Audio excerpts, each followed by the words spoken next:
Hello, and welcome to this new series of videos on Euclidean geometry, sacred, or let's say rather regular. There are known things, but there are many new methods that have never been shared before.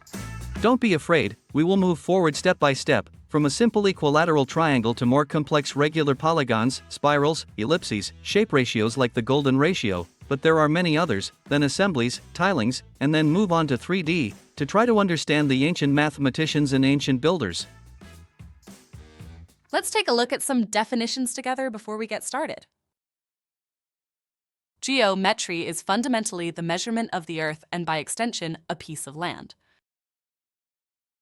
Something sacred is something that is not trivial, not common, so it is simply something that is out of the ordinary.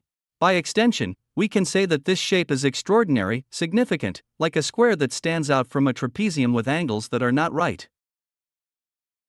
Euclidean geometry is the study of shapes in the plane and in space, therefore in both 2D and 3D. A point, 2 points that form a line segment, 3 points that form a triangle, 4 points that form a tetrahedron. An equilateral triangle has 3 sides that are the same, they are said to be isometric. 5 regular sides make a pentagon, and 6 regular sides make a hexagon. 7, a heptagon, 8, an octagon, 9, a nonagon, 10, a decagon, 12, a dodecagon. And we will see later 11, 13, 14, 15, etc. Both their name and the way to draw them with a ruler and compass. Thank you for watching this video. See you soon on our channel. Sacred Geometry. Feel free to subscribe, share, like, or leave a comment.